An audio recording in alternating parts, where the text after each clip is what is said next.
A comparison between the news media's responses to two recent incidents shows a degree of hypocrisy and a total failure at common sense. Following the OSU knife attack at the end of November, some media outlets blamed the radicalization of the attacker on pervasive racism. Their source for this was a much earlier interview he had done with the university student newspaper for a Humans of Ohio State feature. In the interview, he talked about news reports of Muslim complaints attributing culture clashes all over the United States to one-sided intolerance. He cited these complaints as a reason why he, personally, feared a hostile response to his religion. His conclusion?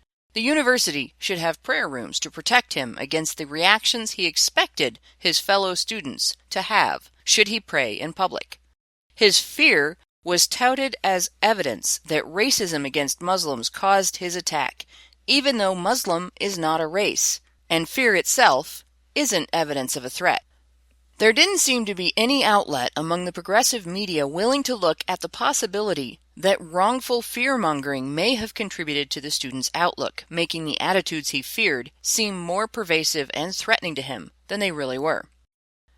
The outlets that suggested that intolerance inspired the attack are on the right track, but they've boarded the wrong train. Fearing that other people will be prejudiced against you does not make them prejudiced.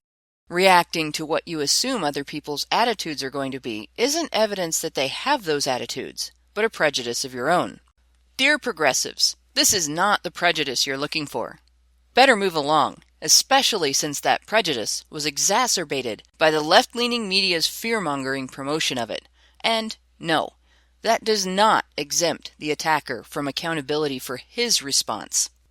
Contrast that incident with left-leaning media coverage of the Comet Ping Pong Pizza attack just a week or so later, and you have a massive double standard.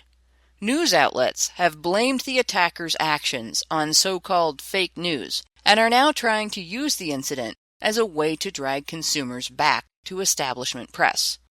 While the left sees the OSU attacker's choice as proof violence was caused by the prejudice the attacker cited news reporting as his reason for fearing, they treat the incident at Comet Pizza as proof that violence is caused by reporting. My personal jury is out on Pizzagate, but for the purposes of this discussion, it doesn't really matter. The question is whether the discussion of it is what caused a man to take a gun into the pizza parlor and fire it, not whether or not it's true. And there's a point that kind of makes the validity of the controversy really irrelevant to that. Nothing about either the OSU or Pizzagate stories justifies the actions of either attacker. Nothing about these stories exempts either of these guys from accountability for their choices.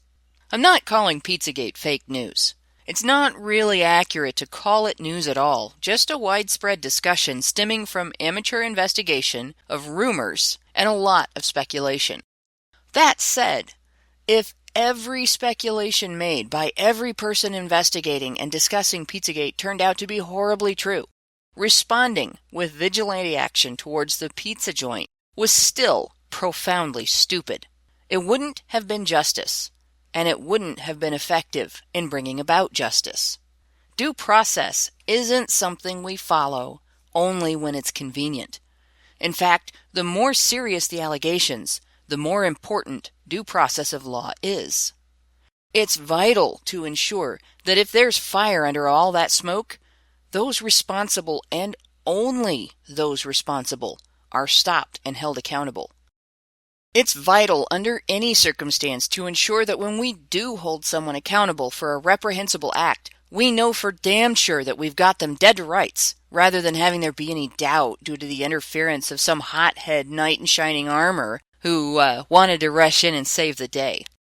If he saw something he thought required that kind of action, he should have called the police.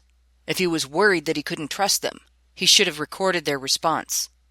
And if the prejudice on which the media blames the OSU attacker's choice were as threatening as he believed, that still would not make his actions a rational response either.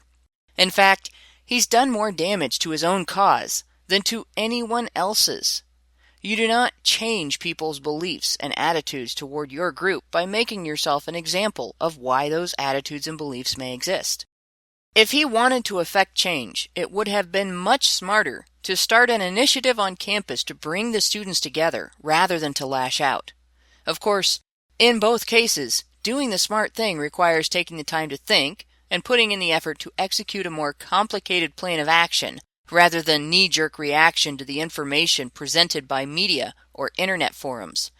In other words, having the degree of personal responsibility you expect of others. The most non-newsworthy piece of information in this whole situation is the fact that people, whether press or not, try to use information to manipulate others' opinions. That has been done since human beings began exchanging information in the first place. The bottom line is, and always has been, that it is the individual's responsibility to not just accept the spin at face value, but dig, analyze, and make up your own mind, and then choose a rational course of action once you have. It isn't the media or your social networking buddies who are responsible if you decide to go off the deep end over information that disturbs or even provokes you. It's you.